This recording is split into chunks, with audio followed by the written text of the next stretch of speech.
Alright, what's going on? Figure it's as good a time as any to get a video recorded. I was deliberating between playing on here for this video or playing on Coin Poker. I don't know how many of you are familiar with that site or use that site, but yeah, that's probably where I'm going to be putting in a lot of my volume, is between those two. If you guys like ACR, like all 20 of you or whatever, let me know and I'll get back on ACR. But for me, it's like, with my current rake back setup, it's not really worth it. Whereas with Coin Poker, it would be a little bit better, just because they offer like flat rate back. It's a pretty passive lineup. Two unknowns here, and then regular on the button that does not 3-bet very often. So versus 3 big blinds, this is cutting it quite close. I think it starts becoming a plus EV call because this is a fish, or likely a fish. So he leads out here. I'm gonna call. I would play primarily calls. Here you could raise, you could, yeah, it's close. I think I like calling a bit more than raising, because I end up at some nice lines. When he checks here, yeah, I think I'm okay doing just about anything here. I'm gonna go pot. My hand is just so strong that it it doesn't really matter. And then here, I don't imagine I have much full equity when he opens the action on this card. So, the question is like whether or not I can jam. I think he has. Does he fast play sets though? It's kind of a close spot.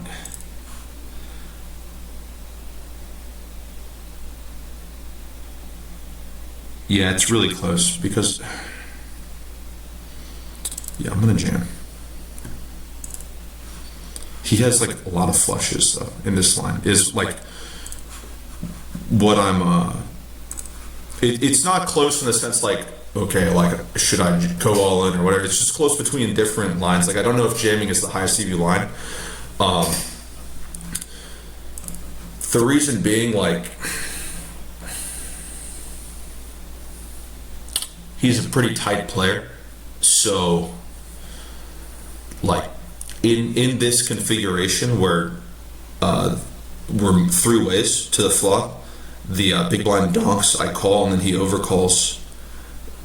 I think that he will fast play a lot of the time when he has sets and stuff like that. So like the range he gets to the river with, in my opinion, is like a lot of Jack X and then a lot of nut flushes.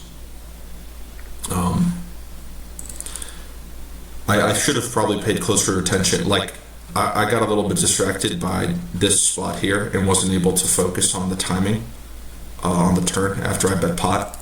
But that might give some information about the type of hand he has. Like might be something like Ace Jack or like just some top pair type hand. Flushes, I think, really have to like think a little bit more on the turn, or like flush draws, I mean. But I don't know. I don't know if I'll have enough like footage. This is a really low frequency 3-bet on a 90. Going to 3-bet this bad Latuda, as they say. And then A6 is fold here. So King 4-4 or 5-4-4. Yeah, we would want to be a little bit careful. A hand like this might do more betting, but I think yeah,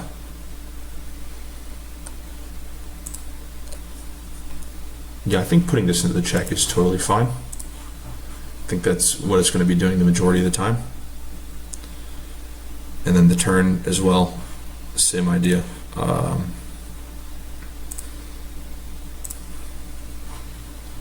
Where you'd want to have some sort of equity. Like, we could put this into a small size, but it's a little bit hard. Maybe we delay until the to the river.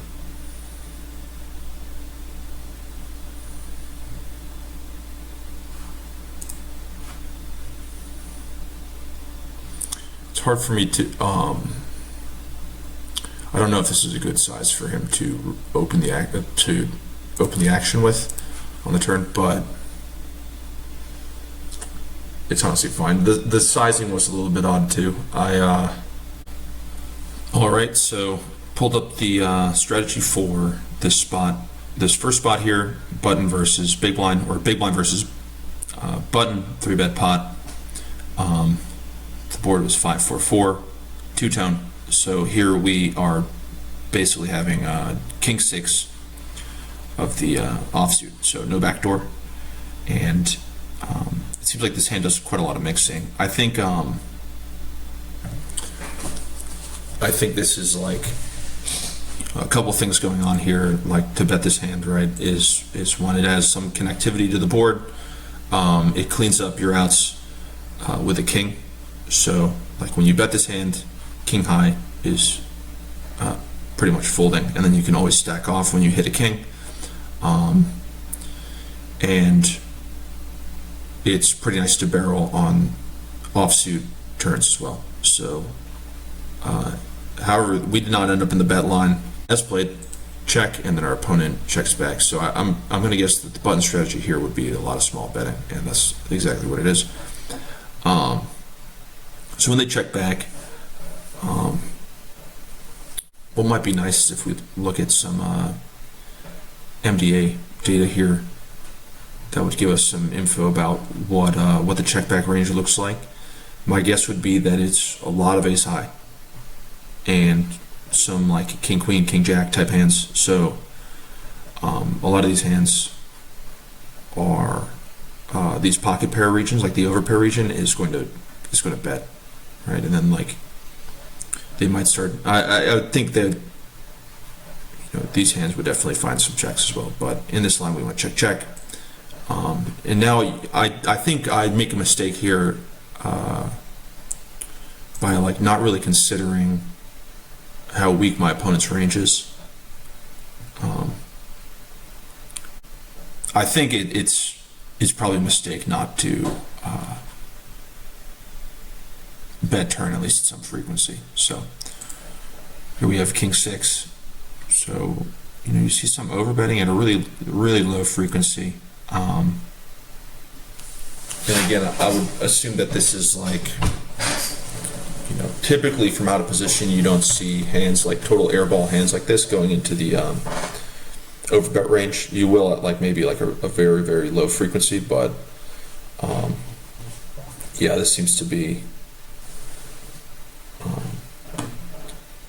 a candidate to do that with. So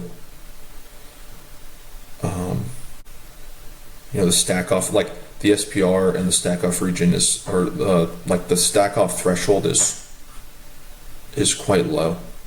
So like you don't need all that much equity to just blast it in, which means that your bluffs have to be coming from like a weaker region.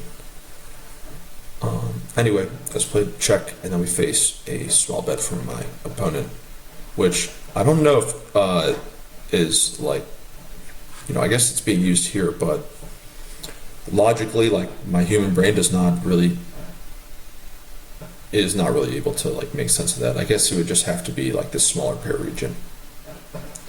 This is like what that type of like B33 size feels like to me. I guess it was like B40. It was just a very bizarre size. So probably a mistake. Probably made some pretty big mistakes in this hand on the turn, choosing this line. Or no big deal. Here we are going to be 3-betting the pocket queens. This would never flat, or as jacks would flat some small percentage of the time. And I don't think I would ever flat anything versus a fish.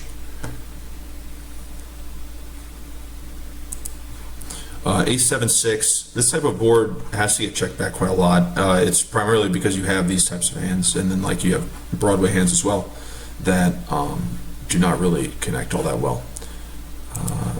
Versus 2.5, this can fold. So I'm gonna check this back, and basically he will have to play like, and this is just what I'm guessing actually his strategy on the turn will have to be like pretty polar, take some polar sizings like this. I don't think I'm ready to fold queens here. It's pretty easy for him to overbluff just because he's continuing so wide pre-flop. However, like this size is a little bit concerning. So king will likely slow down a lot of hands just from his perception of my range. Like it includes pocket kings, stuff like that. So I have an option to jam here, but I don't think that like a fish is really looking to fold an ace at this SPR. So just check back, and we beat Jack 10. All right, so hand number 2. This is a button versus cutoff 3-bet pot. So we're going to be using the general ranges, which have the button flattening quite a bit. Would I do this in game? It's pretty clear. I mean, it's player dependent, right? It depends on my opponent. But this is for the sake of the video. This is these are the ranges we're going to use for the solution.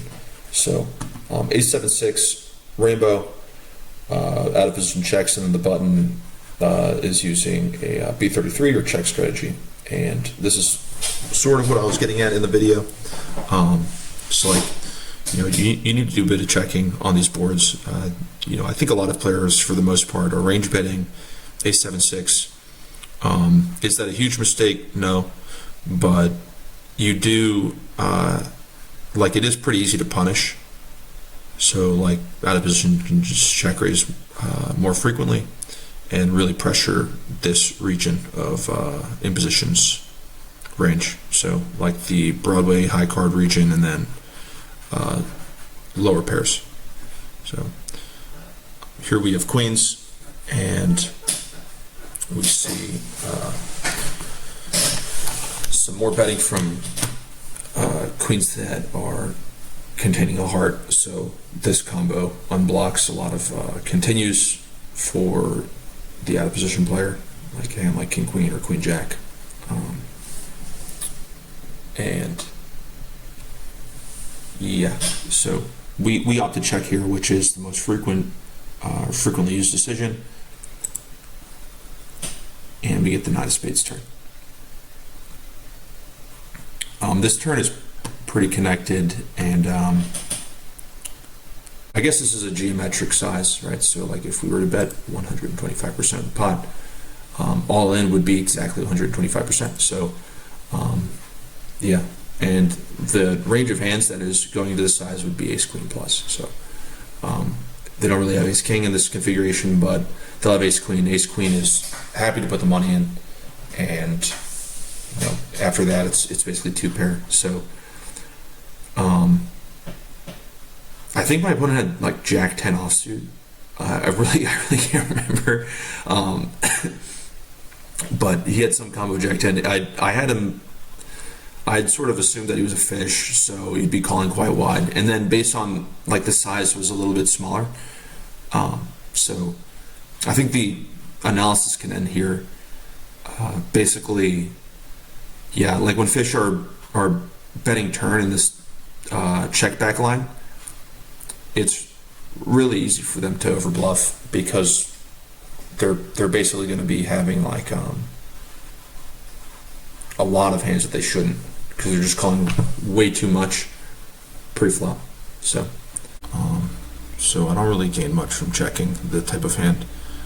Here I pure call this.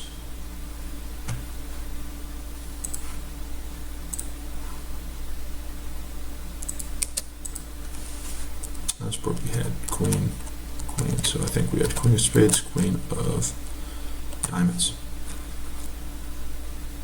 Versus this size, I am definitely going to continue this hand. I'm just deliberating between raise and call. I think calling is perfectly fine.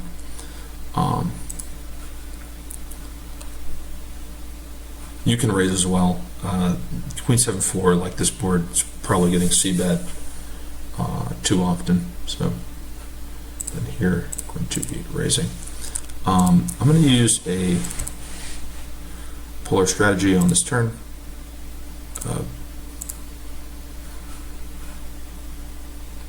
Okay, so hand number 3, BVB single raise pot. We are the big blind player here,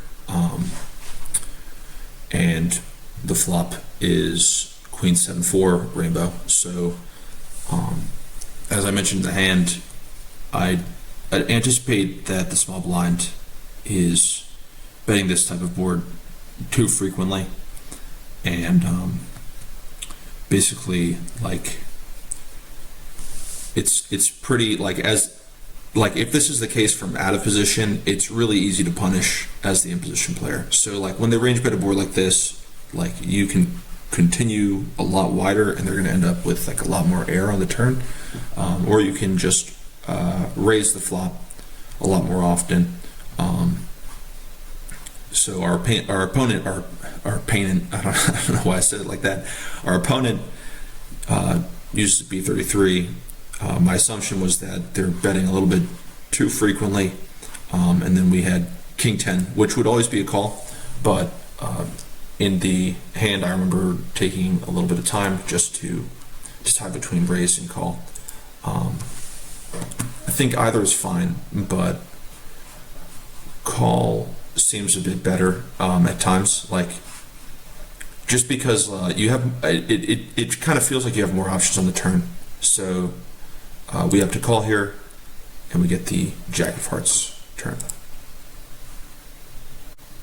So this should be a pretty polarized strategy for our opponent, which it is. So I'm sure, like, if this was a general solution, they would be using some other large sizes, and then, as is usually the case for out of position, you can develop some amount of like blocking or like smaller bet strategy. As played, our opponent checks, and then we are basically just playing over better check. So I thought we'd maybe be using like some smaller size as well, like not like B33, but maybe B75.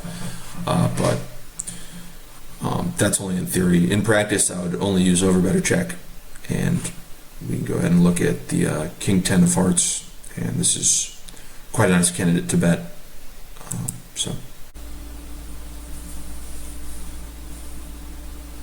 And then BVB, this will mix. On 81, we will 3-bet.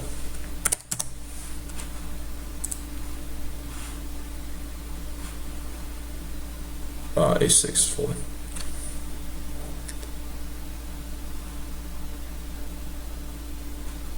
So you typically want to play like half pot or check or like something like that on this type of board. A hand like Ace-3 is very happy going into the check primarily, and I think that's how I'm going to play this as well.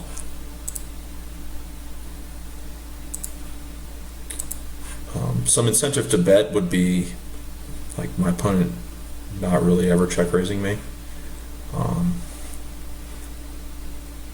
and yeah, like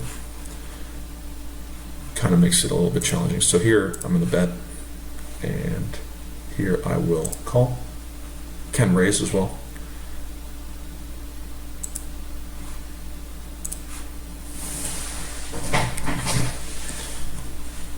So we got another spot that we can look into, and it looks like we got something going on simultaneously, where my opponent is overbetting this turn, which I think is not really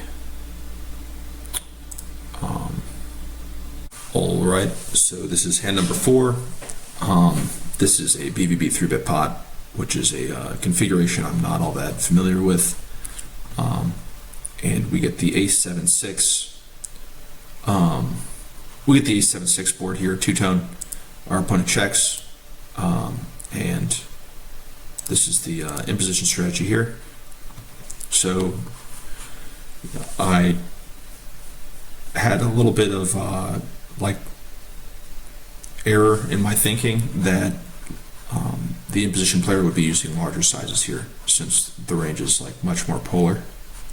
But it seems like it plays a little bit differently than big blind versus button 3-bet pots, where the big blind is very polar but also out of position. So they're building like a large bet strategy as well as like a small bet strategy, and this is likely a function of like the positional disadvantage, or positional differences, I should say.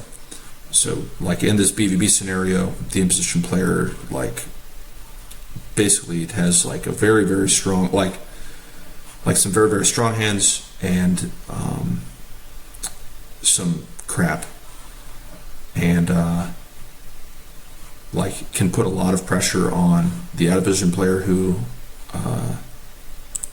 is pretty much fucked by using this like B33 size. So yeah, this is the response versus B33. So pressuring like all these this Broadway high card region, and then like I'm sure in practice like these lower pairs without a diamond are being made indifferent. So like you see that start to happen, but I would guess that it happens more often in game than it does in theory. So anyway, as played, it went check. So at least I ended up in the correct line a little bit, and then we get the deuce of spades. I'll just put like I just remember offsuit like deuce.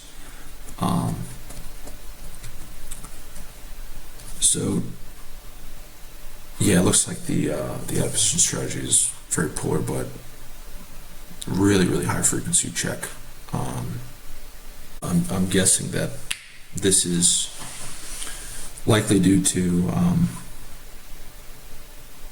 the imposition range being so like air heavy that a lot of these hands can make money by bluff catching. So like the EV of like these very strong hands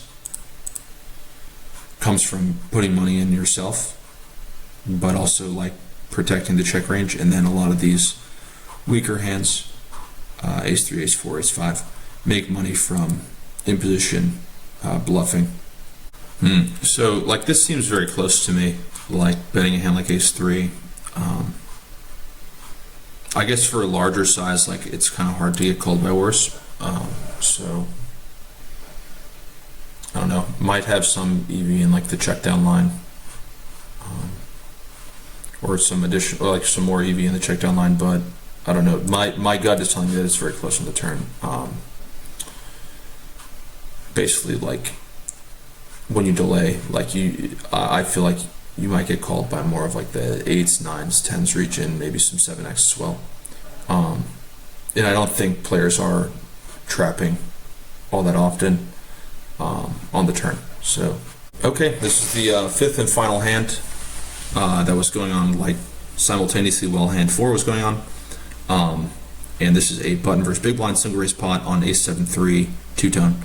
So one thing I wanted to point out here was that you see like this could be, you could interpret this as like some solution noise or whatever, but basically you see that the out of position player is able to donk a little bit on this flop. So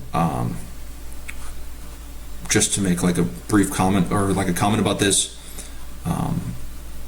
I'm sure that this donking frequency would go up significantly if the imposition strategy was not played as appropriately, right? So like maybe they're folding a little bit more or they're raising a little bit less.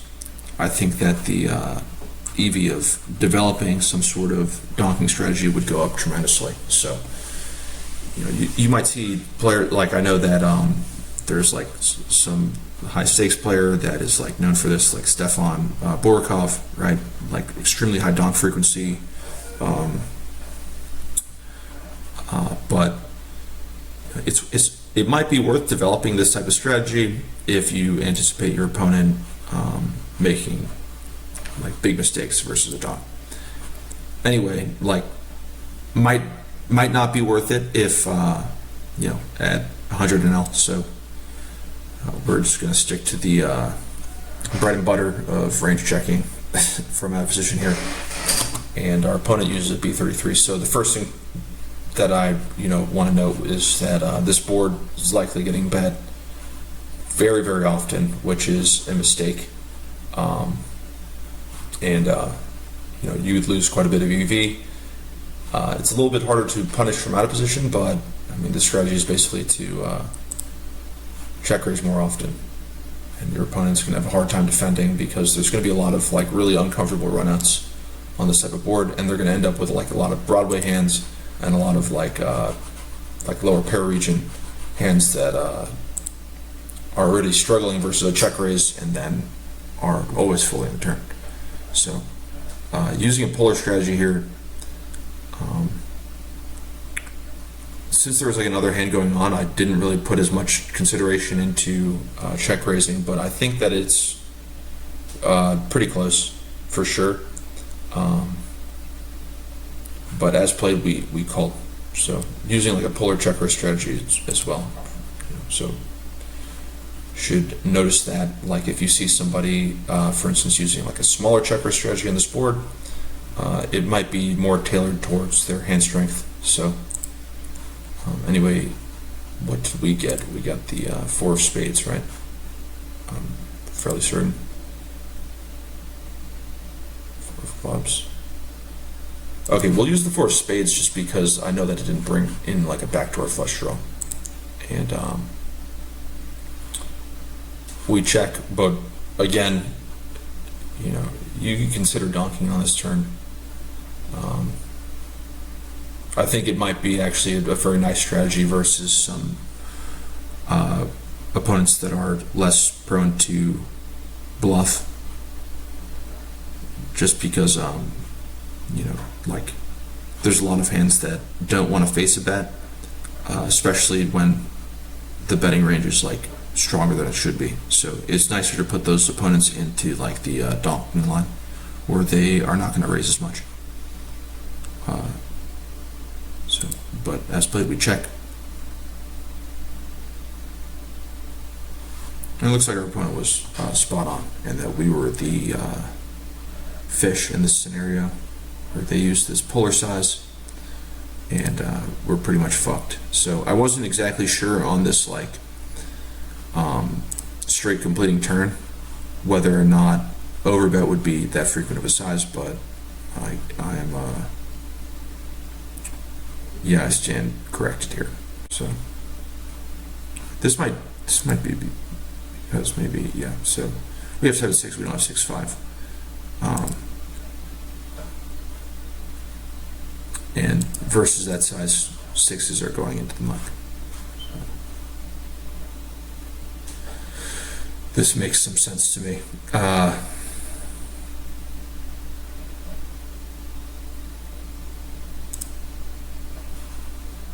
I wonder why this is. So maybe we look at the ranges here and try and figure out some reasons why ourselves.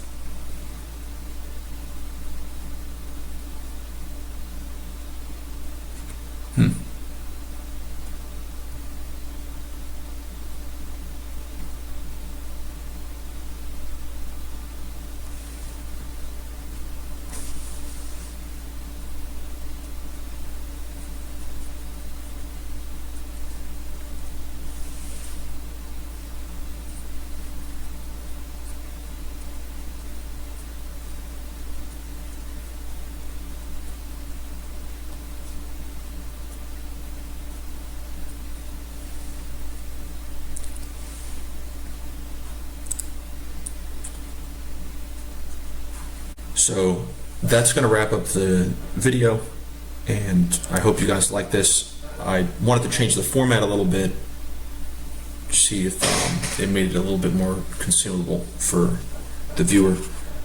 Anyway, make sure you drop a comment in the comment section, like the video, hit the subscribe button, you know, all the shilling that I'll do for this video. But thank you for watching very much. So see you in the next one.